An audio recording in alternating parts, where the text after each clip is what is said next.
ఏముండాలి? విద్య ఉండాలి, చదువు కావాలి. అంటే మనిషిగా పుట్టాడు, దీన్ని తెలుసుకోవాలన్నటువంటి ఉద్దేశం ఉంది. వైదిక మార్గంలో కూడా వచ్చాడు. చదవడానికి సంబంధించినటువంటి విద్యత్వం అంటే విద్య కూడా ఉంది. ఇంకేముండాలి? ఆత్మ అనాత్మ వివేచనం. ఆత్మ అనాత్మ పరిశీలించాలి. ఆత్మ అంటే ఏంటి, అనాత్మ అంటే ఏంటి పరిశీలించే సరిపోయిందా? ఆ పరిశీలించినటువంటి వ్యక్తికి సానుభవం కలగాలి. అంటే మనిషిగా పుట్టాలి, శాస్త్రం చదువుకోవాలి, దాని మీద కోరిక పుట్టాలి, దానికి సంబంధించినటువంటి అంతా రావాలి. అలాగొచ్చినటువంటి వాడికి స్వయంగా స్వానుభవో బ్రహ్మాత్మన సంవృత్తి. స్వయంగా వినటం కాదు, చదవటం కూడా కాదు, ఇతరులకు చెప్పడము కూడా కాదు. చదువుతున్నాడు, విన్నాడు, మార్గంలోకి వచ్చాడు. కానీ ఏం కావాలి? స్వానుభవో బ్రహ్మాత్మన సంవృత్తి. కానీ స్వానుభవం కలగలేదు. దాన్ని స్వస్వరూపానుసంధానం, ఆత్మసాక్షాత్. అనుభవం లేకుండా కేవలం ఎంత శాస్త్రం చదివినా, ఎన్ని వినినప్పటికీ కూడా అతనికి ఏం కలగదు? ముక్తోర్నో శతకోటి జన్మ సుకృతే పుణ్యేరి వినాలభ్యతే. అంటే ముక్తి లభించదు. ఇలాంటివి చేసినందువల్ల ముక్తి. అనుభవం లేకుండా మళ్ళీ చనిపోయి మళ్ళీ ఏవో పూజలు పునస్కారాలు యజ్ఞయాగాదులు ఎన్ని చేస్తాడనుకోండి, ముక్తిర్నో శతకోటి జన్మ. అంటే శత అంటే 100, శతకోటి 100 కోట్ల జన్మల్లో సుకృతై. పుణ్యకర్మలు చేయడం వల్ల మోక్షం వస్తుంది అనుకుంటున్నాడు కదండి. పుణ్యకర్మల వల్ల మోక్షం అనేటువంటిది పుణ్యం వినా లభ్యతే. పుణ్యం వల్ల మోక్షం రాదు. ఏది ఒకసారి 2 సార్లు చేసిన పుణ్యం వల్ల కాదు. శతకోటి జన్మలలో 100 కోట్ల జన్మలలో పుణ్యాలు చేసేయడం అనుకోండి, ముక్తిర్నో శతకోటి జన్మ సుకృతే పుణ్యరి వినాలభ్యతే. పుణ్యాలు చేసినందువల్ల మోక్షం రాదు. కేవలం మోక్షం ఆత్మానాత్మ విచారణ చేసి స్వయంగా అనుభవానికి తెచ్చుకోవాలి. స్వానుభవో బ్రహ్మాత్మన సంస్కృతి. అంటే దేవుడు అంటే ఇది అనేది అనుభవపూర్వకంగా పొందాలి. దేవుడి గురించి తెలుసుకున్నాం, తెలిసింది. దేవుడు ఎంత గొప్పవాడో ఎలాంటి వాడో మనకి తెలిసింది. కానీ ఏం తెలియలేదు, మనం ఆ దేవుడిని మనం చూడలేదు, దాన్ని మనం పొందలేదు. పొందాలి, తెలియటం వేరు. ఆ దేవుడు మనలో ఆత్మరూపంలో ఉన్నాడు. ఆత్మరూపంలో ఉన్నటువంటి దాన్ని మన మనసును లయం చేసుకుని ఆత్మ సాక్షాత్కారాన్ని పొందితే తప్ప ఇంకే రకంగానే కూడా మోక్షం పొందడు. 100 కోట్ల జన్మల్లో చేసినటువంటి పుణ్యం కూడా మోక్షాన్ని ఇవ్వలేదు అని ఆ శ్లోకంలో చెప్పారు. అలాగే అంచేది అటువంటి విచారణ చేసేటటువంటి ఆత్మ సాక్షాత్కారాన్ని పొందడానికి సంబంధించినటువంటి మనిషి జన్మ దుర్లభం. త్రైమైవే దైవానుగ్రహ హేతుకం. దుర్లభం త్రైమే వైత దైవానుగ్రహ హేతుకం. అంటే మనిషి జన్మ రావడము, ముక్తిని పొందాలనేటువంటి కోరిక కలగడము, వైదిక మార్గంలో విచారణ చేయడం, శాస్త్రాలను పరిశోధించడం, దానికి సంబంధించిన గురువును పట్టుకోవటం, దానికి సంబంధించినటువంటి సాధన విధానంలో మనుష్యత్వం, ముముక్షత్వం, మహాపురుష సంచర్య. అంటే మూడు లభించటం అనేది ఏంటంటే ఒకటే మనిషిగా మనుష్యత్వం. ఈ గుర్తు పెట్టుకోవాలి. మనకి మనుష్యత్వం అన్నిసార్లు మనకి జన్మ రాదు. ఎందుకని చనిపోయామనుకోండి, ఇక్కడ ఎన్ని రకాల జీవరాశి ఉంది? 84 లక్షల రకాల జీవరాశి. అన్ని మనం తినే ఆహారమే తింటాయి. ఏ ఆహారం తింటే ఆ ఆహారానికి సంబంధించినటువంటి ఆ జీవికి సంబంధించిన ఉపాధి వచ్చేస్తుంది. ఈ జీవి మళ్ళీ అలాంటి ఉపాధిలో పడుకోవచ్చు. అంచేత మనుష్యత్వం అనేది దుర్లభం, అంటే కష్టం. అన్నిసార్లు రావడం కుదరదు. అంచేది ఇప్పుడు మనకి మనిషి జన్మ వచ్చిందంటే ఏదో పెద్ద విశేషం ఏదో ఉంది, ఈశ్వరానుగ్రహం ఉంది. ఈశ్వరానుగ్రహం లేకుండా మనిషి జన్మ రాదండి, దుర్లభం. రెండోది ఏంటంటే మణిజన్మ వచ్చినంత మాత్రం చేత గొప్పోడు కదండి. ముముక్షత్వం, మోక్షం పొందడానికి ప్రయత్నం చెయ్యాలి. అంతేగాని పుణ్యం సంపాదించుకోవడానికి ప్రయత్నం చేస్తున్నాడు కనుక అది దుర్లభం కాదు. ఎందుకంటే అందరూ ఆ మార్గంలోనే ఉన్నారు, అందరూ ఆ విధానంలోనే ఉన్నారు. చేత ముముక్షత్వం రెండోది. మనిషిగా పుట్టడం గొప్ప, అదే మోక్షం పొందడానికి ప్రయత్నం చేయడం గొప్ప. మూడవది ఏంటంటే గురువు లభించడం, మహాపురుష సంచరి. ఈ మూడు కూడా దైవ అనుగ్రహ ఏతకం. నీకు గనక మనిషి జన్మ వచ్చింది, గురువు కూడా లభించాడు, మోక్షం పొందడానికి సంబంధించినటువంటి ప్రయత్నం కూడా చేస్తున్నావు అనుకో, ఈశ్వరానుగ్రహం ఉండదు. ఇందులో ఏది నీకు లేకపోయినా ఇంకా నీకు ఈశ్వరానుగ్రహం లేదన్నమాట. మనిషి జన్మకు వచ్చావు కానీ మోక్షం పొందడానికి ప్రయత్నం చేయడం లేదు. అంటే ఎందుకని మళ్ళీ జారిపోతుంది, పక్కకి తోసేస్తున్నాడు ఆయన. నేను చిన్నగా లోపలికి రానిక్కర్లేదు, తనలో కలుపుకోవడానికి ఇష్టం లేదు నిన్ను. ఎందుకంటే నీకు బయటికి తిరగడం ఇష్టం ఉంది, నీ స్వభావానికి సహకరించుంటాడు. ఎన్నోసార్లు చెప్పుకుంటున్నాం. ఎందుకంటే మనం కర్మలు చేస్తుంటాం, కర్మకి ఫలాన్ని ఆయన ఇస్తుంటాడు, మన స్వభావాన్ని అనుసరించే ఎలక చేస్తుంటాడు.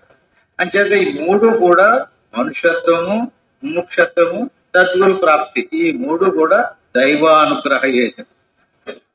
సరే, ఇక్కడికి అది సరిపోయిందండి. ఈ బాగానందే లబ్ధ్వా కథం కిం నరజన్మ దుర్లభం తత్రాపి పుంచస్త్వం శృతిపారదర్శనం స్వాత్మముక్తో యతతేత మూఢదిహి సహ్యాత్మాహాస్వం వినిహంత్య తద్గ్రహాత్. అంచేత అతి కష్టం మీద మానవ జన్మ లభించి లబ్ధ్వా పదం చిన్నర జన్మ దుర్లభం, దుర్లభతరమైనటువంటి 84 లక్షల రకాల జీవరాశుల్లో నుంచి ఎంపిక చేసి వచ్చినటువంటిది. అటువంటి తర్తరాత ఉంచస్తం శృతిపారదర్శనం. మన మతంలో పుట్టు, అది ఇంకా పెద్ద విశేషం. శృతిపారదర్శనం, శాస్త్ర పరిజ్ఞానం గురించి విచారణ చేస్తున్నావు.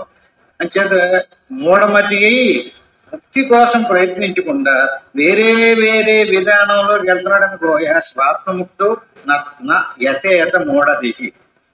అనిత్యానికి వచ్చాడు, శాస్త్రం లభించింది, గురువు కూడా లభించాడు. మోక్షం పొందాలంటే ఎలాగైతే మోక్షం పొందాలో కూడా తెలిసింది. కానీ విచిత్రం ఏంటంటే స్వాత్మముక్తో యథేత మూఢదిహి. మళ్ళీ మూర్ఖుల సంఘంలోకి వెళ్ళిపోయాడు. అదేంటి, మనిషిగా పుట్టాడు, గురువుపదేశం పొందాడు, శాస్త్రము కూడా శృతిపార తత్రాపి పుంచత్వం శృతిపార దర్శనం. మనిషి జన్మ వచ్చింది, శాస్త్రము తెలిసింది, మోక్షం పొందాలి, ఎలా చేస్తే మోక్షం పొందాలి అది కూడా తెలిసింది, గురువు కూడా లభించాడు. కానీ మోక్షం పొందడానికి ప్రయత్నం చేసేటటువంటి మార్గాన్ని వదిలేసి స్వాత్మముక్తో, ఆత్మముక్తి అని, స్వాత్మముక్తి అంటే తన స్వరూపాన్ని, ఆత్మ అనాత్మలో ఇరుక్కుందనుకోండి. ఇప్పుడు శరీరం ఉంది, శరీరం స్థూల శరీరం, దాంట్లో సూక్ష్మ శరీరం, దానికి లోపల కారణ శరీరం, దానికి లోపల మహాకారణ, దానికి లోపల అంటే కొండలో ఖాళీ ఉందండి. కొండలో ఉండేటువంటి ఖాళీ ఎక్కడది? అంతటా ఉండే ఖాళీయే కదా కొండలో ఉంది. అంటే కొండలో ఉండే ఖాళీ ఏమనుకుంటుంది? ఇక్కడ గొప్ప చిత్రం ఏంటంటే ఆత్మ జ్ఞానస్వరూపం. అందువల్ల కొండలో ఉండే ఖాళీకి జ్ఞానం ఉందనుకోండి, నీ కొండే నేను అనుకుంటాను. అట్టి మాదిరిగా ఈ శరీరం లోపల ఉన్నటువంటి ఆత్మ శరీరమే నేను అనుకుంటాను. ఎందుకు అలాగనుకుంటుంది? ఆత్మకి కొన్ని లక్షణాలు ఉన్నాయండి. ఏంటా లక్షణాలు? సత్యం, అది ఎప్పుడు ఉంటుంది. జ్ఞానం, దానికి అన్నీ తెలుసు. పైగా ఆనందం. సత్యము, జ్ఞానము, ఆనందము దాని లక్షణాలు. అటువంటి ఆత్మస్వరూపం అక్కడ నేను అనుకుంటుంది.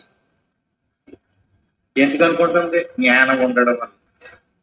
జ్ఞానం లేని స్వరూపం అయితే గొడవ లేదండి, అందులో బడి ఉంటుంది నూతులో కప్పలాగా. కానీ కొండలో ఇరుక్కున్నట్టు ఖాళీలాగా శరీరంలో ఆత్మ ఇరుక్కుంది. విడుదల పొందాలంటే ఏం చేయాలి? కొండలో ఉన్న ఖాళీని బయటికి చూసేయాలంటే, బయటికి ఇంటేయాలంటే ఏం చేయాలి? కొండను బద్దలుకొట్టేయాలి. అందుకనే మన వాళ్ళు చూపించారండి, కొండను బద్దలు కొట్టడం చూపించారు కదండి. ఎక్కడ చూపించారు? వెళ్ళిపోయేటప్పుడు ప్రతి ఒక్కటిని కొండ బద్దలు కొట్టి చూపించారు. ఉత్తి కొండ బద్దలు కొట్టలేదు. ఎంత గొప్ప బోధ ఉందనుకుంటున్నారు అందులోని. కొండలో నీళ్లు పోస్తారు. ఒక శవం చుట్టూరు ఒక రౌండ్ తిప్పి ఒక కన్నం పెడుతుంటారు. 3 రంధ్రాలు చేసి మూడు సార్లు అయిపోయిన తర్వాత ఆ కొండ పదవడేస్తారు. కొండలో ఉన్నటువంటి నీళ్ళు ఏంటి? కొండకి అవకాశం ఇచ్చింది ఏది? అంతటా ఉండే ఖాళీ అంటే బ్రహ్మం. ఉపమానం అండి. అంతటా ఉండే ఖాళీ బ్రహ్మమునకు ఉపమానం. కొండలో ఉండే ఖాళీ ఆత్మకు ఉపమానం. ఇప్పుడు అంతటా ఉండే ఖాళీయే కదా కొండలో ఉంటా. కొండకేమో అంతటా ఉండే ఖాళీ అవకాశం ఇచ్చింది. కొండలో ఉండే ఖాళీ ఏం చేసింది? ఊరికే లేదు, నీటికి అవకాశం ఇచ్చింది. మరి కొండలో నీళ్లు పోసే కదా బతకబడుతున్నారు. నీళ్ళు అంటే ఏంటి? సూక్ష్మ శరీరం. ఇది స్థూల శరీరం. స్థూల శరీరం బ్రహ్మములో ఉంది.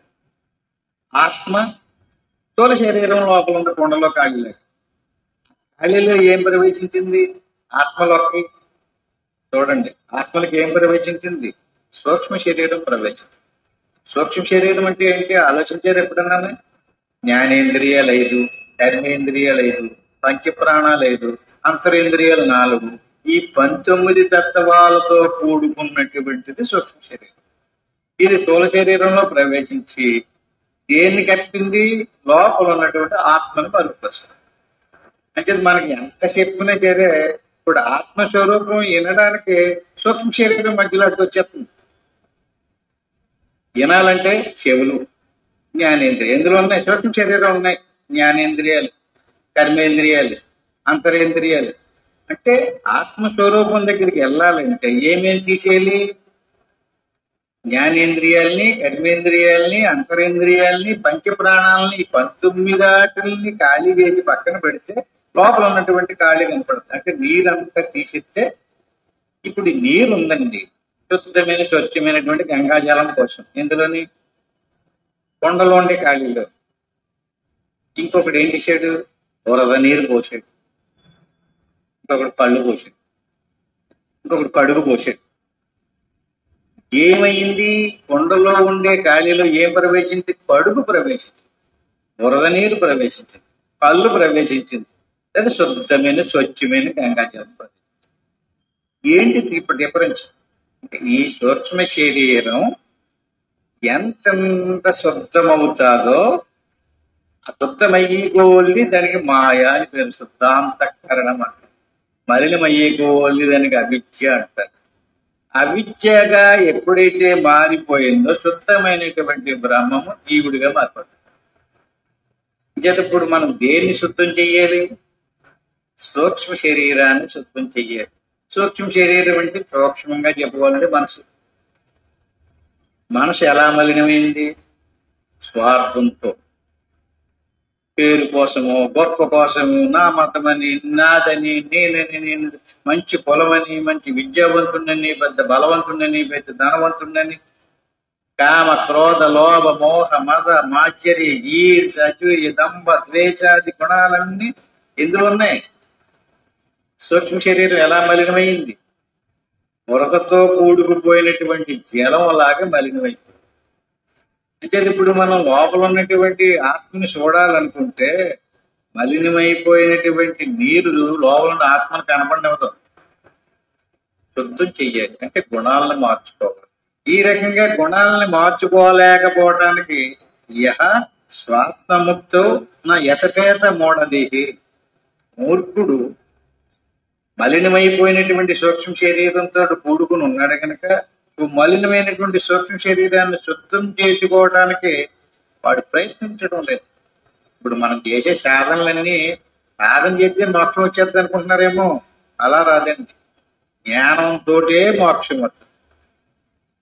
అందుకనే మనకి కర్మోపాసనము 2 ఒక సెక్షన్, యోగ జ్ఞానము 2 ఇంకో సెక్షన్.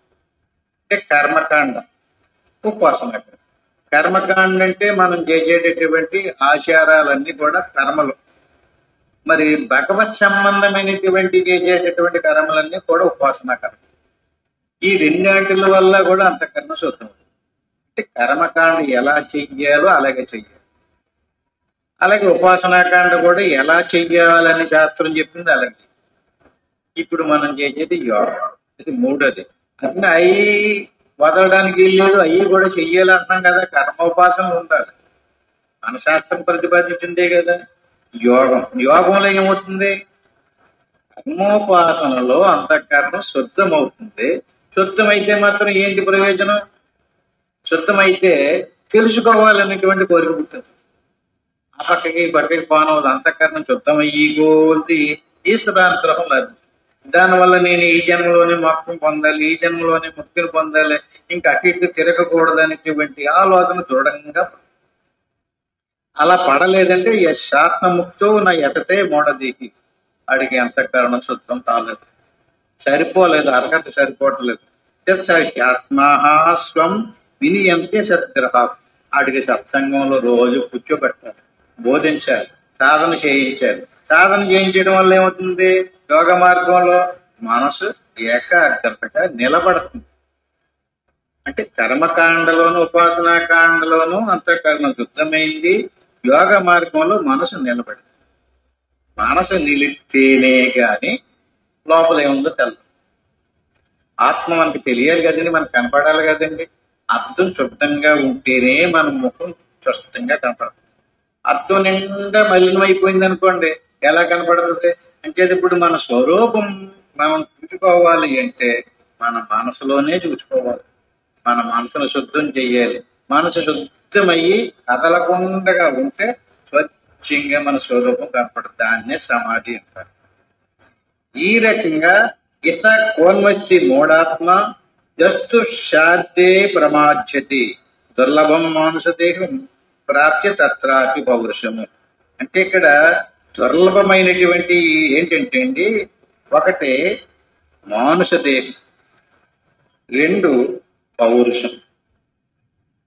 ఎవడికి పౌరుషం లేదో వాడు ఆత్మసాక్షాత్కారం పొందడానికి అర్హుడు కాదు. ఏముండాలి? రెండు ఏమన్నాడు? దుర్లభం. రెండంటి దుర్లభమైనటువంటి మానుష దేహం, మీకు తర్వాత తత్రాపి పౌరుషం. పౌరుషం అంటే ఏంటండి? పాపమా ఉంచేస్తాం అంటారు దాన్ని. పౌరుషం అంటే అండి పురుష ప్రయత్నం. పురుష ప్రయత్నం చెయ్యకుండా ఇలాగ వెళ్ళాల్సిన దాన్ని ఇలాగ వెళ్ళాడు అనుకోండి, దక్షిణ దిక్కులోకి వెళ్తే యమధర్మరాజు దగ్గరికి వెళ్తాడు. ఎలాగ వెళ్ళాలని చెప్పాడో శాస్త్రంలో అలాగే వెళ్ళాలి. అంటే రెండు దుర్లభం అండి, కష్టమండి. మనిషి జన్మ రావడం దుర్లభం, పౌరుషం కలగడం కూడా దుర్లభం. అంటే మనకు ఉన్నటువంటి దేని మీద పౌరుషం ఉంది? మనకి పౌరుషం అంటే కోపం కాదు, కోపం వేరండి. పౌరుషం ఉండాలని చెప్తుంది శాస్త్రం. ఎవడికి పౌరుషం లేదు, ఎంత చెప్పి జరిగి దొండం కోతి మీద వర్షం కురిసినట్టుగా అయిపోయింది అనుకోండి, చెప్పిన బోధంతో ఏమైపోతుంది? అంటే ఎంత చెప్పినా సరే ఇంక నీవు ఎక్కడ చెప్పావో నేను అక్కడే ఉన్నానంటే ఇంక ఏంటంటే ప్రయోజనం ఏంటంటే ఏముండాలి? చెప్పిన దానికి పౌరుషం ఉండాలి. అంటే రెండు ఈ రకంగా దుర్లభమైనటువంటి మానవ జన్మను పొందేవు. రెండోది పౌరుషం తెచ్చుకో. నేను ఎందుకు, నేను అనర్హున్నా, నేను శాతకాలేనున్నా, నాకు బుద్ధిబలం లేదా, నాకు తెల్లా, నేను పొందలేనా, ఎందుకు చేత రోజులు గడిచిపోతున్నాయి? ఏమి లేదు మనకి, పౌరుషం లేదు. పౌరుషం లేకుండా ఎట్టేటో గాలి పట్టమని కొట్టుకుపోయినట్టుగా కొట్టుకుపోతే ఏమి లేనట్టు, పౌరుషం లేనట్టు ఎవడో వచ్చి కాకేసేటంటే వెళ్ళిపోవటమే. అంటే ఏం చేయాలి? ఏముండాలి? పౌరుషం లేనటువంటి వాడే అలాగా పాడు చేసేసుకుంటాడు. దేన్ని పాడు చేసేసుకుంటున్నాడు? మానస జన్మను పాడు చేసేసుకున్నాడు. ఈ రకంగా వదంతు శాస్త్రాన్ని యజంతు దేవా, వదంతు శాస్త్రాన్ని యజంతు దేవా, కుర్వంతు కర్వాణి భజంతు దేవత. వదంతు శాస్త్రాన్ని. ఎందుకంటే పౌరుషం లేపడబెట్టండి, నాకు చాలా చాలా పెద్ద పౌరుషం ఉందండి. వదంతు శాస్త్రాన్ని, నేను ఉపనిషత్తులు చదివాను, పురాణాలు చదివాను, వేదాలు చదివాను. వదంతు అంటే ఏంటి? వశించటం. అంటే చదివినటువంటి దాన్ని అందరి చేత మళ్ళీ చెప్పించటం. వదంతు శాస్త్రాన్ని, శాస్త్రాలలో చదివినటువంటి విషయాలు నేర్చుకుని ఇతరులకు చెప్పడాన్ని వదంతు అంటారు. అంటే వాక్కుతోటి చెప్పడం, భజనలు చేయించడం, పాటలు పాడించడం, పారాయణలు చేయించడం, ఇదంతా ఏంటండి? వదంతు. చక్కగా పారాయణం చేయించాడు, శ్లోకాలు నేర్చుకుని పాటలు పాడతాడు. చెప్పినటువంటి పురాణాల్లో చెప్పినటువంటి కథలన్నీ చక్కగా బోధించాడు. వదంతు శాస్త్రాన్ని యజంతు దేవత. పాటలే కాదండి, యజంతు దేవత, దేవతలకు అందరికీ కూడా పూజించాడు, పూజిస్తాడు. యజంతు దేవాన్ వదంతు శాస్త్రాన్ని యజంతు దేవాన్ కుర్వంతు కర్మాణి. కర్మలు ఏది వదిలిపెట్టకుండా చక్కగా ఎలా చెయ్యాలో అలాగా కుర్వంతు కర్మాణి భజంతు దేవతల్ని ఆరాధించాడు. కుర్వంతు కర్మాణి భజంతు దేవత. ఏమర్థమైందండి? వదంతు శాస్త్రాన్ని. అలాగే యజంతు దేవాన్ దేవతలను పొగుడతాడు. కుర్వంతు కర్మాణి అన్ని కర్మలు చేస్తాడు. భజంతు దేవతలను గురించి భజనలు చేస్తాడు. దేవతలను పొగుడుతాడు. నువ్వు ఎంత గొప్పవాడువు, నువ్వు అంత గొప్పవాడువు, నువ్వు ఈ పని చేయగలవు, నువ్వు ఆ పని చేయగలవు, నువ్వు చేసినటువంటి పనులు ఎంత లేదు అంత లేదని పొగడడం భజంతు. కానీ ఆత్మైక బోధేన వినా విముక్తి. ఈ రకంగా దేవతల్ని భజించడం వల్ల కానీ, దేవతల్ని పూజించడం వల్ల కానీ, కర్మలు చేయడం వల్ల కానీ, శాస్త్రాలను చెప్పడం వల్ల కానీ, వినడం వల్ల కానీ ఆత్మైక బోధేన వినా విముక్తి. ముక్తి లభించదు. ముక్తి లభించాలంటే ఆత్మజ్ఞానం కలగవలసిందే. నా సిద్ధ్యతి బ్రహ్మ శతాంతరే. ఎప్పుడు దాకా సిద్ధి రాదు? సిద్ధి పొందడం అంటే ఎంతవరకు? నా సిద్ధ్యతి. ఏమండి, నేను ఇంతమంది దేవతలనే ప్రసన్నం చేస్తున్నాను, ఇంతమంది దేవతలను మొక్కుకున్నాను, ఇన్ని పూజలు చేశాను, ఇన్ని కర్మలు చేశాను, ఇన్ని పారాయణ చేశాను, నాకెందుకు రాదు మోక్షం అంటే నా సిద్ధ్యతి. ఆ సిద్ధించడం అంటే ఏంటండి? సమాధి సిద్ధించదు. సమాధి సిద్ధించడం అంటే శరీరము, ప్రాణము, మనసు, ఇంద్రియాలు సైలెంట్ అయిపోయి ఆగిపోయింది అనుకోండి, అప్పుడు ఆత్మసాక్షాత్కారం. అది సిద్ధి. మనుష్యాణం సహస్రేష్ యతది సిద్ధి. భగవద్గీతలో కూడా ఏం చెప్తున్నాడంటే, వేలాది మంది జనాలలో ఏ ఒకానొకడో సిద్ధి పొందడం కోసం ప్రయత్నం చేస్తారు. అందరూ కూడా భగవంతుని ఆరాధించే వాళ్ళందరూ పూజలు యజ్ఞయాగాలు చేసే వాళ్ళందరూ సిద్ధి పొందడానికి కాదు, ఏ ప్రయోజనాలు నాచించే పేరు కోసమో, లేకపోతే అది కలిసి వస్తుందనో ఇది కలిసి వస్తుందనో సిద్ధి పొందారు. అని చేత నా సిద్ధి అది. ఈ రకమైనటువంటి కర్మకలాపాల్లో కానీ, ఉపాసనాకాండలో కానీ, కర్మకాండలో కానీ ఇందులో సిద్ధి కలగదు. దానివల్ల పుణ్యాలు వస్తాయి. పుణ్యం వల్ల ఏమవుతుంది? మళ్ళీ మంచి జన్మ వస్తుంది, లేదా స్వర్గం వస్తుంది. మళ్ళీ మళ్ళీ తిరుగుతూ ఉంటాడు. సిద్ధి పొందడం అంటే మోక్షం రావడం. కర్మ నశించి జన్మరాక్షమయ్యి జీవుడు దేవుళ్ళు కలిసిపోవడం. నా సిద్ధ్యతి బ్రహ్మ శతాంతరేపి. ఈ రకమైనటువంటి సత్కర్మోపాసన వల్ల బ్రహ్మ శతాంతరేపి 100 బ్రహ్మ దేవుళ్ళు కాలం చేసినా కూడా వీడికి మోక్షం రాదు. ఒక బ్రహ్మదేవుడి కాలంలోనే కొన్ని కోట్ల చాలు పుట్టి చెప్తాను. అలాంటి బ్రహ్మదేవుళ్ళు బ్రహ్మ శతాంతరేపి 100 మంది బ్రహ్మలు చచ్చిపోయినా సరే వీడికి మోక్షం రాదు. బ్రహ్మదేవుడు చచ్చిపోవటం ఏంటండి? శాస్త్రాలు మనకు తెలియాలి. బ్రహ్మదేవుడిని విష్ణుమూర్తి సృష్టించాడండి. అంతకుముందు మరి సృష్టి లేదు కదా. విష్ణుమూర్తి నాభి కమలం నుంచి బ్రహ్మదేవుని సృష్టించి సృష్టిని చేయవయ్యా అన్నాడు. అప్పుడు ఆయన కొంతమంది ఋషులను అయితే సృష్టించాడు. సృష్టించి సృష్టిని తయారు చేశాడు. దక్ష ప్రజాపతి, కశ్య ప్రజాపతి ఇలాంటి వాళ్ళు అందరిని సృష్టించి ఒకటి కడుకుని దేవతలు, ఒకటి కడుకుని రాక్షసులు, ఒకటి కడుకుని మానవులు, మనువు నుంచి మనుషులు, కశ్య ప్రజాపతి నుంచి దేవతలు, రాక్షసులు, దక్ష ప్రజాపతి నుంచి అశ్విని, భరణి, కృత్తిక నక్షత్రాలు, ఇవన్నీ ఎవరి ద్వారా పుట్టినవి. సృష్టి ఎలా చేశాడండి? పురాణాలు చదివారా మీరు? పురాణాలలో ఈ వీళ్ళ ద్వారా, ఒకళ్ళ ద్వారా గ్రహాలు, నక్షత్రాలను, ఇంకొకటి ద్వారా దేవతలు, ఇంకొకటి ద్వారా రాక్షసులు, ఇంకొకటి ద్వారా మనుషులు, ఇంకొకటి ద్వారా గుర్రాలు, ఆవులు, ఏనుగులు, ఇలా రకరకాల జీవరాశినంతటిని కూడా సృష్టింపజేసాడు బ్రహ్మదేవుడు. ఆ బ్రహ్మదేవుడు సృష్టించబడినటువంటి సృష్టి సాగుతూ ఉంది. బ్రహ్మదేవుడు సృష్టించినటువంటి సృష్టిని ఒకసారి పరిశీలన చేయడండి. మన కుమ్మరు బొమ్మలు చేసాడు అనుకోండి, ఆ బొమ్మ పోయిందనుకోండి మట్టిలో కలిసిపోవాల్సిందే. విచిత్రం ఏంటంటే బ్రహ్మదేవుడు తయారు చేసినటువంటి బొమ్మ 5-6 బొమ్మలు తయారు చేస్తే కానీ పోదు.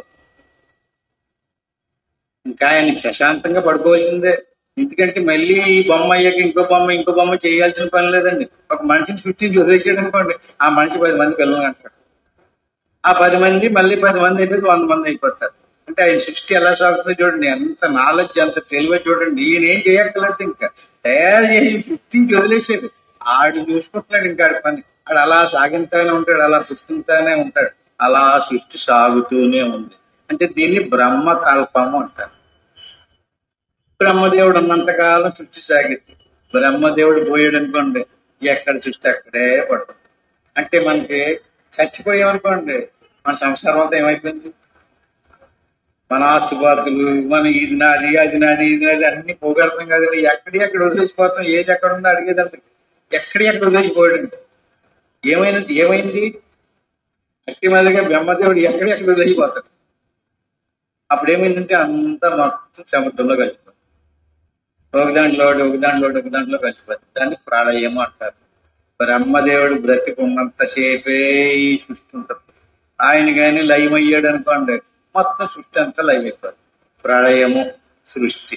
ఇప్పుడు మళ్ళీ విష్ణుమూర్తి గారు ఉన్నాడు కదండి, మళ్ళీ దీన్ని కాపాడాలి కదా. మళ్ళీ ఇంకో బ్రహ్మదేవుడిని సృష్టించి, బాబు సృష్టి చేయవయ్యా, ఎలా చేయాలి నాకు చేత కదా అన్నాడు అనుకోండి. ముందు తయారు చేసినటువంటి ఫిలాసఫీ ఉందండి, దాని పేరు వేదం. అది ఇస్తాడు అతనికి. ఇది ఇందులో రాసి పెట్టి ఉండొచ్చాం, ఇది చదువుకో, దీని ప్రకారంగా సృష్టి చేయమని. మళ్ళీ ఆ వేదాలు పట్టుకున్న అతను మళ్ళీ సృష్టి యథాతథంగా ముందు ఎలా ఈ నమూనా తయారయ్యిందో ఆ నమూనా ప్రకారంగా సృష్టి చేస్తారు. ఇలాగ 100 మంది బ్రహ్మలు వచ్చి వెళ్ళినా కూడా ఈ ముక్తిని పొందడం. ఏం చేస్తూ ఉంటే ఈ కర్మోపాసనలో తిరుగుతూ ఉంటే అంటే ఎందులోకి రావాలి చేత అమృతత్వస్య నాశాస్తి విత్తే నేర్చేవహి శృతి బ్రవీతి కర్మణో ముక్తే దహేతత్వం స్ఫుటం యత. అంటే ఇక్కడి దాకా మనకి స్పష్టంగా ఏం తెలిసిందంటే అమృతత్వం అంటే ముక్తి, అంటే మోక్షం. విత్తే నేర్చేవ, విత్తం అంటే డబ్బు వల్ల మోక్షం లభించదు. కర్మణో, కర్మల వల్ల ముక్తి లభించదు. మరి దేని వల్ల ముక్తి లభించదు? జ్ఞానం వల్లే ముక్తి లభించదు. ఎందుకంటే జ్ఞానంలో కర్మలు నశిస్తాయి. జ్ఞానాగ్ని దగ్ధ కర్మణం. ఒక్క జ్ఞానములోనే కర్మ, ఇంకో మార్గం గుండా వెళ్తే కర్మ దగ్ధం కాదు. కర్మ చేస్తే కర్మలు పోగొడతాయి, కానీ డబ్బులు పోగొట్టేసి బీరువా నిండా దాచేస్తున్నట్టుగా కర్మలు చేస్తుంటే కర్మలు ఎలా ఖర్చు అవుతాయి? కర్మలు నశింపజేయటం ఒక రకం, ఖర్చు పెట్టడం ఇంకొక. డబ్బును ఖర్చు పెట్టడం ఒక రకం, పంచిపెట్టేసారు అనుకోండి తలకో రూపాయి, మీ దగ్గర రూపాయి లేకుండా దాన్ని ఏమంటారు? ఆ రకంగా కర్మను అంతటినీ పంచిపెట్టేయాలి, అనుభవించింది ప్రారంభం. మరి సంచితం గట్ట ఏమన్నా దాంతో దగ్ధం చేసుకోవాలి. అందుచేత అతో విముక్త్యై ప్రయతేత విద్వాన్. బుద్ధుంటే, నీకు తెలివి ఉంటే, నీకు జ్ఞానం ఉంటే, నువ్వు మనిషిగా పుట్టినట్లయితే విద్వాన్ అంటే అర్థం ఏంటండి? మామూలుగా మనిషి, అందరూ మనుషులే, కానీ విద్యావంతుడు కాదు అతను. చదువుకోలేదు, జ్ఞానం లేదు, ఏదేదో చేస్తున్నాడు. తేలేక ఎవడెవడో ఆయన పక్కదారి పట్టించి ఏదేదో చేస్తున్నాడు. అని చెప్తే అతో విముక్తి. ఎవరికి విముక్తి కలిగిస్తా నువ్వు? ఎవరికే? మీ తాతగా, మీ తండ్రిగా? విముక్తి ఎవరికంటే నీకు. నువ్వే చిక్కుకున్నావు ఇందులోని, ఈ గుడారంలో నువ్వే బందీ అయిపోయావు. అంచేది నిన్ను నువ్వు విముక్తి పరుచుకోవాలి. తతో విముక్తై ప్రయతేత విద్వాన్ చన్యశ్చ బాహ్యార్థ సుఖస్వహాస్యం. అంచేత నిన్ను నువ్వు ఇందులో నుంచి విడుదల చేసుకోవాలంటే చన్యశ్చ బాహ్యార్థ సుఖస్వహాస్యం. బాహ్యార్థ, ఇప్పుడు మనం అన్ని కూడా బాహ్య సంబంధమైనటువంటి విషయాదుల్లోనే మునిగి తేలుతున్నాం. అంటే బాహ్యార్థాన్ని వదిలి అంతరార్థంలోకి రావాలి. కర్మకాండలో నుంచి జ్ఞానకాండలోకి రావాలి. కానీ మనం బాహ్యార్థాన్ని వదులుకోలేదనుకోండి, ప్రతిదీ బాహ్యార్థం అంటే ఒక దేవుడిని మనం గుర్తించలేకపోతున్నాం. దేవుడు నిరాకారం కనుక నిరాకారమైనటువంటి దేవుడిని భక్తి కలిగించడం కోసం ఒక ఆకారం కల్పించి ఒక గుడి కట్టి పూజించారనుకోండి, అది బాహ్యార్థం. దాన్ని బాగా భక్తితో ఆచారం చేసి దాన్ని బట్టి ఏం చేయాలి, లోపలికి రావాలి. అంచేత చన్యష్టం అంటే బాహ్య సంబంధమైనటువంటి కర్మలను వదిలేయాలి మోక్షం పొందాలనుకున్నటువంటి. చన్యష్టం బాహ్యార్థ సుఖ శ్వాసం సంతం మహంతం సముపేక్ష దేశికం తేనోపదిష్టార్థ సమాహితాత్మ. ఈ రకంగా ఆత్మస్వరూపాన్ని పొందడం కోసం ఆత్మస్వరూపాన్ని గూర్చి తెలుసుకోవాలండి. తెలుసుకోవడం అన్నది భాష. పరోక్షంగా ఆత్మ అనాత్మ తెలుసుకున్నాడు. తెలుసుకుని తనలో ఉన్నటువంటి ఆత్మస్వరూపాన్ని ఈ అనాత్మ నుంచి, ఈ సూక్ష్మ శరీరం నుంచి, స్థూల శరీరం నుంచి ఎలా విడుదల పొందింప చేయాలో ఆలోచించాలి. ఉద్ధరేదాత్మనాత్మానం. సేమ్ ఇలాగే భగవద్గీతలో కృష్ణ పరమాత్మ కూడా చెప్పాడు, నిన్ను ఏ దేవుడు కాపాడడం. అదేంటండి, చదివేది శ్లోకం భగవద్గీతలోని. మరి ఆయన కూడా నిన్ను పట్టుకొని నేను కాపాడేస్తాను అంటలేదండి. ఉత్తరేదాత్మనాత్మానం ఆత్మానం అవసాదేద. ఇక్కడ ఈయనేమంటున్నాడు, ఉత్తరేదాత్మనాత్మానం మగ్నం సంసార వారితో. ఆత్మ సంసారంలో చిక్కుకుంది. సంసారం అంటే ఏంటి? పుట్టడము శ్రవడమే సంసారం. పుట్టాడండి, ఒక శరీరం వచ్చింది. ఆ శరీరానికి ఒక పెళ్ళాన్నో లేదా భర్తనో భార్యనో తగ్గించుకున్నాడు. వాళ్ళిద్దరి మధ్యలోకి 2-3 పిల్లలు వచ్చారు.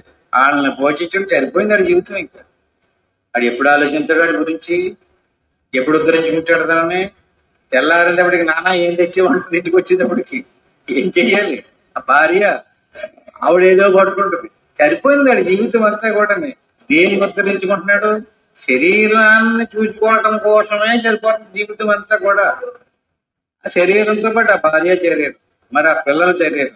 అంచేత ఎవడైతే మానస జన్మ వచ్చిందో ఉత్తరేదాత్మనాత్మానం మగ్గనం సంసార వారు. మగ్గనం అంటే సంసారంలో మగ్గనమైపోయాడు.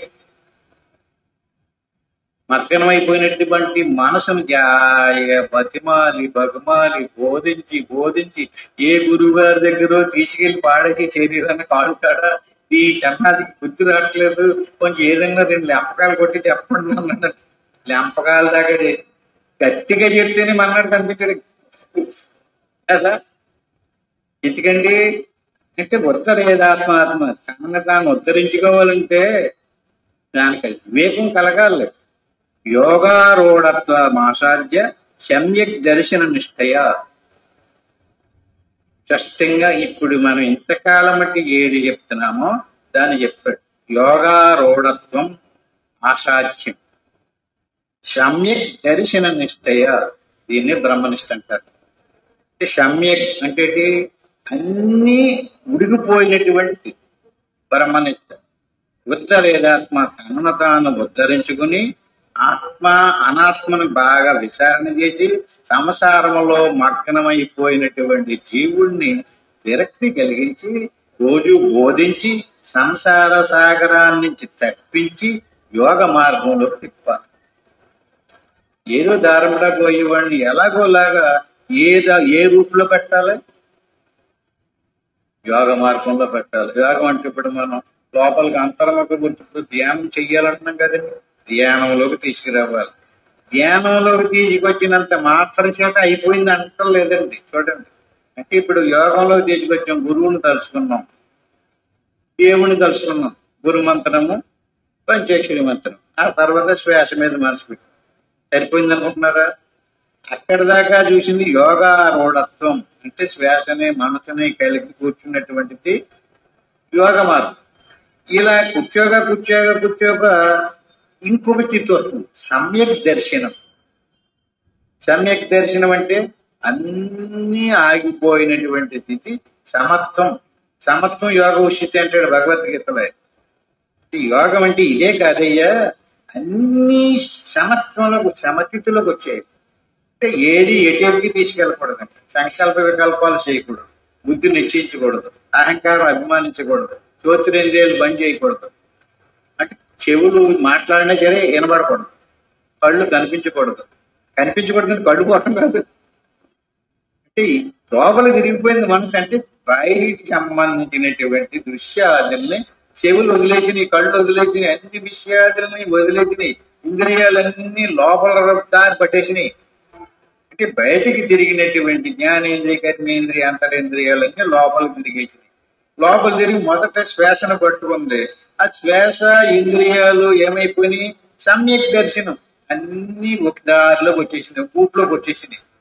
ఒక కూట్లోకి వచ్చేసిన తర్వాత సమ్యక్ దర్శన నిశ్చయ, అప్పుడు ఆత్మ సాక్షాత్కారం, ఆత్మ దర్శనం అవుతుంది. ఆత్మ దృశ్యం కాదు, దృశ్యం అంతా అణిగిపోయిన తర్వాత అద్భుతమైనటువంటి ఆ స్థితిని స్వయంగా తను చూస్తాడు, అనుభవిస్తాడు. అది బ్రహ్మానందపు స్థితి.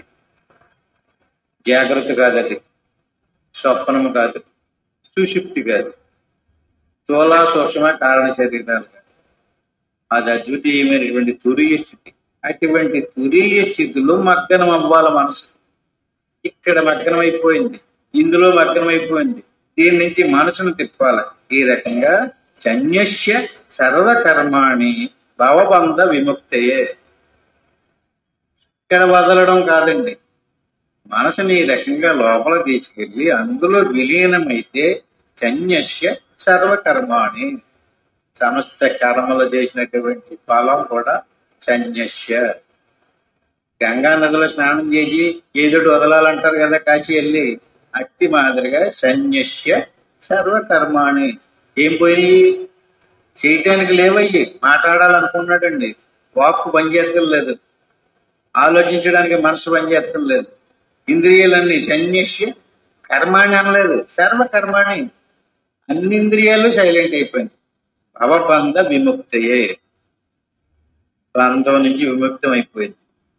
భావం అంటే ఏంటండి, కర్మ. అంటే ఆ కర్మలను అక్కడ దాచి ఉంచాం, అవి పట్టు రావడానికి మళ్ళీ మళ్ళీ వెళ్తున్నాం, వెళ్ళా కర్మ పట్టుకొచ్చి మళ్ళీ ఇంకో శరీరం పట్టుకుని వస్తున్నాం, మళ్ళీ వెళ్తున్నాం, మళ్ళీ వస్తున్నాం, దాన్ని భవం అంటారు. అటువంటి భవబంధ విముక్తయే, శరీరం తగిలించుకోవడానికి కారణభూతమైనటువంటి బంధం విముక్తమైపోయింది, తాడుతైపోయింది. చన్యస్య సర్వకర్మాణి భవబంధ విముక్తే యచ్చంతాం పండితైర్ జీవైర్యాత్మాభ్యాస ఉపస్థితం. అంటే ఈ రకంగా నువ్వు ఆత్మస్థితిలో ఉపస్థితులు కావాలి. అక్కడి నుంచి దాని గురించి ఆలోచించాలి. నేను ఇదంతా కాదు, నేను అదే, నేను అదే, నేను అదే, నేను ఆత్మస్వరూపాన్ని కానీ అనాత్మస్వరూపాన్ని కాదు, నేను ఆత్మస్వరూపాన్నే, ఆత్మస్వరూపమే నేను. చిత్తస్య శుద్ధయే కర్మ నతు వస్తూపలబ్ధియే, వస్తు సిద్ధి విచారేణ నా కించిత్ కర్మకోటిభి. చేత కర్మాచరణము కొరకు, చిత్తశుద్ధి కొరకు కర్మను ఉపదేశించబడడం జరిగింది. అంతేగాని నీకు ఏదో జ్ఞానం కలగడం కోసం కానీ ముక్తిని పొందడం కోసం కానీ ఉపయోగించలేదు. చిత్తస్య శుద్ధయే కర్మ. కర్మలను తీర్థయాత్రలో కంటే ఎందుకు ప్రతిపాదించింది శాస్త్రం? పూజలు, యజ్ఞాలు, యాగాలు, నోములు ఇవన్నీ ఎందుకు ప్రతిపాదించారు? చిత్తస్య శుద్ధయే కర్మ నటు వస్తూపలబ్ధియే, ఆత్మసాక్షాత్కారం పొందడం కోసం చెప్పలేదయ్యి. దేనికోసం చెప్పారు? అవి ఎంతకాలం చేసినా, ఎన్ని జన్మలలో చేసినా ఆత్మసాక్షాత్కారం పొందడం కుదరదు. ఆత్మ తెలియబడదు, అందులో ఆత్మజ్ఞానం రాదు, ఆత్మసాక్షాత్కారము రాదు. చిత్తస్య శుద్ధయే కర్మ. ఈ కర్మకాండ కానీ ఉపాసనాకాండ కానీ చిత్తం శుద్ధం అవ్వడానికే ప్రతిపాదించిన ఈ శాస్త్రాలు. అంటే అది చిత్తం శుద్ధం అయిన తర్వాత ఆత్మసాక్షాత్కారాన్ని పొందడానికి యోగ మార్గాన్ని చెప్పారు మొట్టమొదట. అందుకనే భగవద్గీత కర్మకాండ ఉపాసనాకాండ, జ్ఞానకాండ అన్నారు. అంతేగాని మొదటి నుంచి జ్ఞానం లేదా భగవద్గీతలో? అలాగెందుకు చెప్పారు అంటే కర్మకాండ చిత్తాన్ని శుద్ధం చేయడానికి. శుద్ధమైంది అనుకోండి, ఇంక దేవుడా దేవుడా దేవుడా అని తప్పిస్తున్నాడు అనుకోండి, అతను మార్చాలి. ఇప్పుడు దైవభక్తితో ప్రతిపించేస్తున్నాడు కదండి. అంతఃకరణం శుద్ధమైతేనే కానీ ఈ దేవుడి మీద ప్రేమ కలగదు. దేవుడి మీద ప్రేమ కలిగింది అతనికి. ఇప్పుడు అతనికి ఎలా మార్చాలి? యోగ మార్గంలోకి తిప్పాలి. కర్మకాండంలోంచి యోగ మార్గంలోకి తిప్పాలి. అంతేగాని నటు వస్తువుపలబ్ధి, ఆత్మస్వరూపం తెలియడం కానీ ఆత్మసాక్షాత్కారం అవ్వడం కోసం కానీ కర్మకాండం ప్రతిపాదించలేదు. వస్తు సిద్ధిర్ విచారేణ కించిత్ కర్మ కోటిభి అంటే వస్తు సిద్ధిర్ విచారేణ. వస్తువు ఎలా సిద్ధి? వస్తువు అంటే ఆత్మ ఎలా సిద్ధి? వస్తు సిద్ధిర్ విచారేణ, విచారణ మార్గం ద్వారానే ఆత్మస్వరూపం. అదేంటండి సాధన అన్నారు కదా మీరు? అంటే సాధన యోగ మార్గంలోకి వచ్చేటండి. మొదట కర్మ మార్గంలో నుంచి చిత్తస్య శుద్ధయే కర్మ వల్ల చిత్తం శుద్ధమైంది. ఆ తర్వాత యోగ మార్గంలోకి వచ్చాడు. వస్తు సిద్ధిని విచారేణ, సాధన సిద్ధించింది. సాధన సిద్ధించినటువంటి వాడికి విచారణ గురించి చెప్పాలి. యోగము అంటే కర్మకాండ, ఉపాసనాకాండ, జ్ఞానకాండ. అంటే యోగం సిద్ధించింది కదండి. యోగం సిద్ధించినటువంటి వాడికి ఏం బోధించాలి? ఇంక నాకేం అక్కర్లేదు అనుకుంటున్నాడు యోగం సిద్ధించినటువంటి వాడు. అందుకని బ్రహ్మసూత్రాలు అదాతు బ్రహ్మ జిజ్ఞాస అన్నారు. అంటే యోగం సిద్ధించినటువంటి వాడిని ఆత్మ అంటే ఏంటి, పరమాత్మ అంటే ఏంటి, బ్రహ్మం అంటే ఏమిటో బోధించాలి. వాటికి మహావాక్యాల ద్వారా తత్వమసి, అహం బ్రహ్మస్మి, ఐమాత్మ బ్రహ్మ, అహం బ్రహ్మస్మి, ఐమాత్మ బ్రహ్మ, తత్వమసి, ప్రజ్ఞానం బ్రహ్మ. ఈ 4 వాక్యాలు, 4 వాక్యాల విచారణ ద్వారా వత్తు చిత్తులు విచారాడు. సాధన చేసాడు కానీ, ఎందుకంటే సాధనలో ఇంద్రియాలు ఆగినాయి కానీ ఆత్మ తెలదండి. ఇంద్రియాలు లయమైపోతాయి అంతే. ఆ ఇంద్రియాలు లయమైపోయిన తర్వాత ఏది మిగిలిందో దాని గురించి మళ్ళీ ఏం చేయాలి? విచారణ చేయాలి. ఇంద్రియాలు లయమవ్వడం కోసం యోగం చేయాలి. అంతఃకరణం శుద్ధమవ్వడం కోసం కర్మకాండం. అంటే మనసు లయమవ్వడానికి యోగం. మరి జ్ఞానం ఆత్మస్వరూపం తెలియడానికి వస్తు సిద్ధిర్ విచారం. ఈ కాకుండా నా కించిత్ కర్మ కోటిభి, నువ్వు 1,000,000 రకాల కర్మలు చేసినా సరే ఇది లభించదు, సిద్ధింపదు. ఆత్మసాక్షాత్కారం అనేది, ఆత్మజ్ఞానం అనేది కర్మల వల్ల తెలియబడదు. అంచేత సమ్యక్ విశారద చిత్త రజ్జు తత్వ అవధారణ భ్రాంతియోదిత మహాసర్ప భయ దుఃఖ వినాశిని. అంటే వినడం వల్ల, విచారణ చేయడం వల్ల యోగము, జ్ఞానం. ఈ రకంగా సమ్యక్ విశారద చిత్త రజ్జు తత్వ అవధారణ అంటే మనం చీకట్లో పోయేటప్పుడు తాడును చూసి పాము అని భయపడతాం. ఇప్పుడు అది పాము అని భయపడినప్పుడు కలిగినటువంటి దుఃఖం ఎప్పుడు పోద్ది అని అడుగుతున్నాడు. ఎప్పుడు పోద్దండి? పాముని చూసాం, పాముని చూడగానే కేకలేసాం, భయపడ్డాం, దుఃఖం వచ్చింది. ఎప్పుడు కలిగిపోద్ది? భయపడడం వల్ల కలిగిన దుఃఖం అది పాము కాదు, అది తాడు అని తెలిసినప్పుడు పోద్ది. అలా తెల్లేనంతకాలమా? అట్టి మాదిరిగానే విచారణ మార్గంలో ఏది నువ్వో ఏది కాదో తెలుసు. అంటే అది తాడుని పాముగా భ్రమించి కేకలేసి వెళ్ళిపోయి పారిపోయి వచ్చేసేవనుకోండి, ఇంకా అది ఆ భయం అలాగే ఉంటుంది. భయాన్ని నుంచి నువ్వు విముక్తిని పొందాలంటే ఏం చేయాలి? అక్కడ విచారణ చెయ్యాలి. దీపం పట్టుకుని వెళ్ళాలి. అది అవునో కాదో, తాడో పామో, ఏదో ఏటో అనే దాన్ని నువ్వేం చేయాలి? విచారించాలి. ఇంకొక బాబు భయపడుకో, కంగారు పడుకో, నేనున్నాను, అది తాడు రా, పాము కాదు, తాడు, భయపడుకో అన్నాడు అనుకోండి, కొంచెం ధైర్యం వస్తుంది. కానీ ఇతను స్వయంగా చూశాడు కదా, స్వయంగా చూసినప్పుడు ఇదేంటి కాదంటాడేంటి, ఇంకేం బుద్ధి లేదా లేదని, ఇంకేం శరీరం కాదంటే శరీరం కాదంటే ఎవడన్నా నమ్ముతాడండి? నువ్వు శరీరం కాదయ్యా, నువ్వు లోపల ఉన్నటువంటి నిత్య సత్యమైనటువంటి సచ్చిదానంద స్వరూపం అంటే ఎల్లవయ్య బాలే చెప్పవు. నాకు శరీరం గురించి చెప్పు, నీ శరీరానికి ఏమేమి సదుపాయాలు కావాలో, ఏం చేసుకుంటే ఇవన్నీ వస్తాయి, దానికి ఏదైనా ఉపాయం ఉంటే చెప్పు. కానీ నాకు ఆత్మ గురించి ఎందుకు, ఆత్మజ్ఞానం గురించి ఎందుకు, నాకేం అక్కర్లేదు అన్నవాడికి ఏం పోతుంటే చెప్పండి. ఎక్కడ పడిపోయింది అతనికి దృష్టి? తాడులో నుంచి పాముని చూశాడు. నాకు పాము నుంచి భయం తప్పుకొని ఉపాయం చెప్పంటాడు. భయం పోతుందయ్యా, ముందు అక్కడ విచారణ, నాకు అవన్నీ వద్దు. నాకు ఆ పాముని పగబట్టేసిందండి. అంచేత పాము నన్ను కరవకుండా ఉండడానికి ఏదైనా ఏ షోల్లో మంత్రం చెయ్యి, అది నేను సంతోషిస్తాను. ఏమంటున్నాడు అతను? అది తాడో పామో విచారణ చేయవయ్యా, నీకు భయం పోతుందంటే అర్థం. నాకు అది అక్కర్లేదు, ఎందుకంటే పాము పగబట్టింది, నేను తొక్కేసాను. అంచేత నాకేం కావాలి? మంత్రం వెయ్యి. అప్పుడు అతను ఏమంటాడంటే, నా దగ్గర బ్రహ్మాండమైన మంత్రం ఉంది, ఆ పాము నీ జోలికి రాకుండా ఉండదు, ఈ షోలు పట్టుకెళ్ళి మీ చుట్టూ చెల్లేమంటాడు. నిజమా? అది పాము వచ్చేస్తుందా? ఈ షోలు చెల్లితే రాకుండా ఆగిపోద్దా? భ్రాంతిని కల్పించడం అండి ఇదంతా కూడా. మంత్రాలకి చింతకాయలు రాలవు, జ్ఞానంలోనే తెలియాలి. అంచేది ఏం చేయలేడుగా? దుఃఖం పోవాలంటే, ఆ బాధ పోవాలంటే, ఆ భయం పోవాలంటే ఏం చేయాలి? ఆడేమి వినిపించుకోవట్లేదు.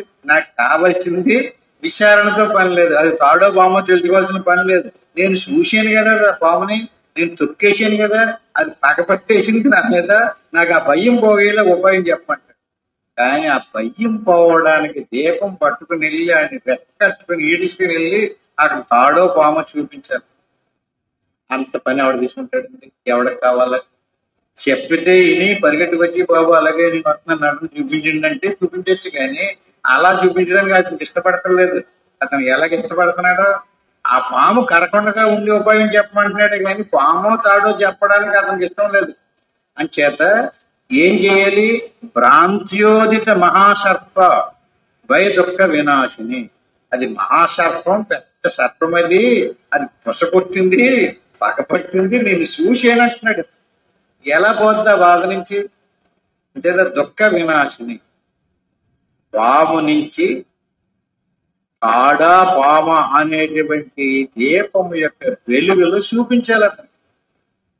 అందాక ఆడిగా దుఃఖం పోదా, బాధ పోదా. కానీ ఆడు రావాలి, కలిసి రావాలి కదా. అట్టి మాదిరిగా నువ్వు ఎవరవో, ఏదో ఆత్మేదో అనాత్మేదో ఈడు కలిసి రావాలి. సత్సంగం వినడానికి వచ్చిన వాళ్ళందరూ వినేస్తున్నట్టు కాదు. అది అవునో కాదు, ఎవరి మట్టి కాదులే, తనంత తానుగా విచారణ చెయ్యాలి. ఏటినన్ని ఇది కాదంటాడండి. ఈ శరీరం ఇన్ని రకాలుగా బాధ పెట్టేస్తుంది, భయపెట్టేస్తుంది. తాడులో పాము భయపెట్టేసినట్టుగా భయపెట్టేస్తుంది కదా. భయం నుంచి పోవాలి అంటే ఏం చెయ్యాలి? ఆ సమ్యక్ స్థితి, ఇదంతా నిశ్చలమైనప్పుడు ఏదుందో దాన్ని నువ్వు స్వయంగా చూడాలి. అలా చూడకపోతే సమ్యక్ విశారద చిత్త, ఎన్ని ఆగినటువంటి స్థితిలో ఏదుందో అది నీకుగా నువ్వు గమనించాలి. గురువు చెప్తున్నాడు, ఇది కాదు అదే నువ్వు, ఇది కాదు అదే నువ్వు, తత్వమసి అదే నువ్వు, సోహం అదే నువ్వు, ఇది కాదు అంటున్నాడు కదా. అది ఒకసారన్నా కొంచెం నమ్మకం కలిగి అవునో కాదు ఇది కాదంటున్నాడు కదా. సోహం అది నేనంటున్నాడు, ఇది కాదంటున్నాడు. అది ఎంతవరకు నిజమో ఏటో గుర్తుదనేటువంటిది మనం ఏం చేయాలి? విచారణ చేయాలి.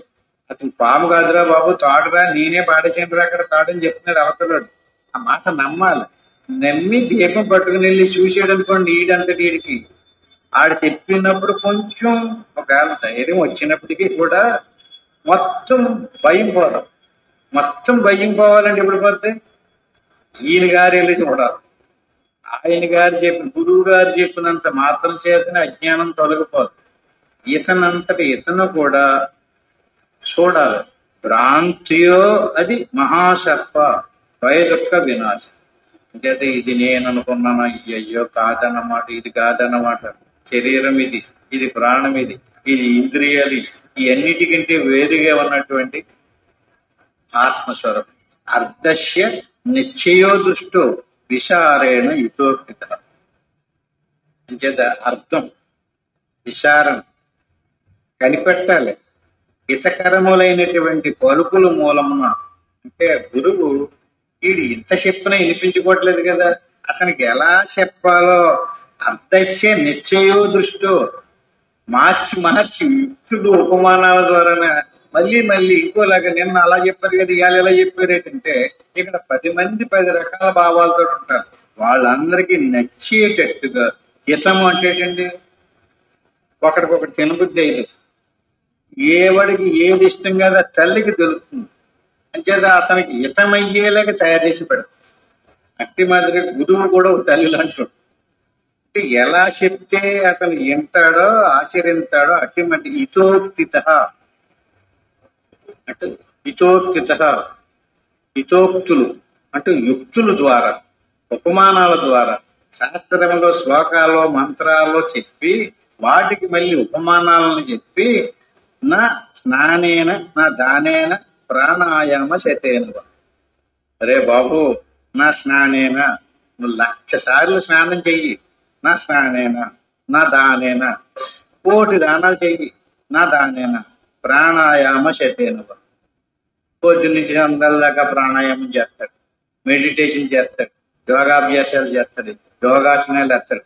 నా స్నానేన నా దానేన ప్రాణాయామ శతేన ఆత్మసాక్షాత్కారం. ఇదేంటండి మరి ఎలాగా అర్ధచ్చే నిశ్చయ దృష్టితో విచారేణ ఇతడు గురువు అతనికి అర్థమయ్యేటట్టుగా చెప్పాలి, హితోక్తులతో అర్థమయ్యేటట్టుగా చెప్పి నింపాదిగా ఇది కాదు ఇది కాదు ఇది కాదు. ఎందుకంటే ఆత్మని చూడాలంటే ఆత్మే చూడాలి, మనసుతోటి చూడలేడు, బుద్ధితోటి చూడలేదు.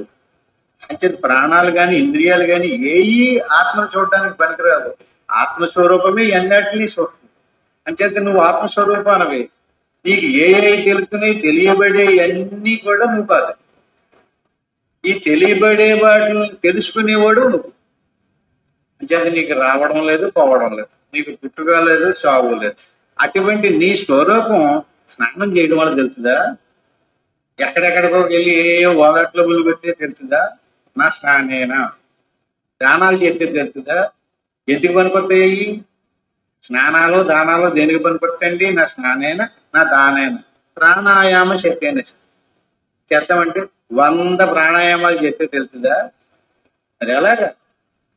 విచారణ ద్వారానే తెలుస్తుంది. సమ్యక్ విశారత సిద్ధ రజ్జుతత్వబోధ.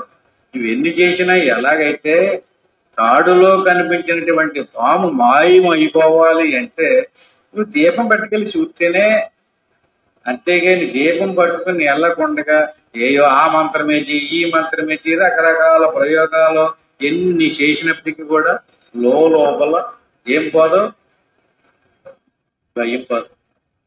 అంచేత ఆ లోపల ఉన్నటువంటి స్వరూపం ఏదేదో తెలియాలంటే స్వయంగా నీకు తెలియాలి అంటే గురువు ద్వారా వినాలి. శాస్త్రము దీన్ని శృతి యుక్తి అనుభవం అన్నారు.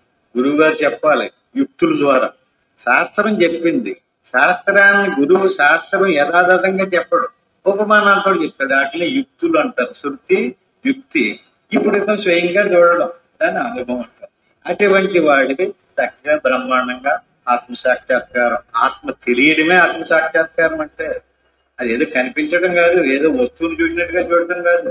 ఇవన్నీ లయమైన తర్వాత మిగిలిన మన స్వరూపం అన్నిటిని నువ్వు చూస్తున్నావు. చూసేవాడు నువ్వు కానీ చూడబడేటటువంటి వస్తువులు ఏ నువ్వు కాదు అనేటువంటి జ్ఞానం నీకు కలిగింది అనుకోండి, నీకు మోక్షం. అప్పుడు కర్మ ఇక్కడ తోటి సరిపెట్టుకున్నాం. వచ్చి వాళ్ళని ఇంకొన్ని విషయాలు చెప్తుంది. అధికారిణ మాసాస్తి ఫలసిద్ధిర్ విశేషత ఉపాయాదేశ కాలాద్య చంతిష్మిన్ సహకారిణ. అంటే ఈ రకమైనటువంటి విచారణకి కానీ యోగానికి కానీ ఏ అయితే సహకారంగా ఉన్నాయో దానికి సంబంధించినటువంటి దేశ కాలాద్య, దేశము కాలము వస్తువు, ఎలాంటి దేశం ఎలాంటి కాలం ఎలాంటి వస్తువు మనకి సహకారంగా ఉంటాయో, ఏ సమయంలో సాధన చేసుకోవాలో ఏ సమయంలో విచారణ చేయాలో దానికి సంబంధించినటువంటి ఉపాయాలన్నీ కూడా రేపు వారంలో చెప్తాం. ఇవ్వాలంటే కూర్చున్నాం. అది ఆత్మబంధువులారా మరి చాలా చక్కటి విషయాలు తెలుసుకున్నాం. ఏది తెలుసుకుని ఇప్పుడు ఏం చేయాలి? ఆ తెలుసుకున్నటువంటి విషయాల్లో మనం అభ్యాసం చేయాలి. చాలా స్పష్టంగా చాలా విపులంగా ఇవాళ చెప్పుకున్నటువంటి అన్ని కూడా ఏమి మరుగు లేదు. అసలు ఇప్పుడు దాకా చెప్పిన ఇప్పటి వరకు చెప్పిన ఏమన్నా మదుపుగా ఉన్నాయేమో కానీ ఇప్పుడు అంతా బట్టబయలుగా చెప్పడం జరిగింది. ఇంకేది ఏది నేను కాదు. స్థూల శరీరము, సూక్ష్మ శరీరము, కారణ శరీరం, అన్నమయ కోశము, ప్రాణమయ కోశము, మనోమయ కోశము, విజ్ఞానమయ కోశము ఏవి కాదు. నేను ఆత్మస్వరూపం. నేనే. నేను ఆత్మని. ఆత్మకి జన్మ మరణాలు లేవు అనేటువంటి భావంలో సోహం అంటే అర్థం ఏంటండి? ఈ శరీరం కాదు. ఈ శరీరానికి లోపల ఉన్న ఆత్మస్వరూపమే నేనని తెలుసుకోవటమే సో అంటే అది, అంటే సోహం. దీనికోసం గురువు బ్రహ్మ, గురువు విష్ణువు, గురుదేవ మహేశ్వర, గురువు సాక్షాత్తు పరబ్రహ్మ తస్మై శ్రీ గురువు. దీన్ని గురుమంత్రం అంటారు. దీన్ని ఒకసారి అనుకుని ఓం నమ శివాయ, దీన్ని పంచాక్షరి మంత్రం అంటారు. దీన్ని 3 సార్లు అనుకుని ఆ పని ఏమీ అనుకోకుండా పోతూ ఉన్నటువంటి ఆ శ్వాసను అలా గమనించి మనసును లోపలికి తిప్పుకుని ఉండడమే శ్వాసం భావత్యం. నేను ఓం అనే దగ్గర అలా చక్కగా శ్వాసను గమనిస్తూ ఉండండి. ఇంటికి వెళ్ళిన తర్వాత ఎవరెవరికి ఎంతంత అవకాశం ఉంటే అంత ప్రయత్నించండి. ఓం తత్సత్.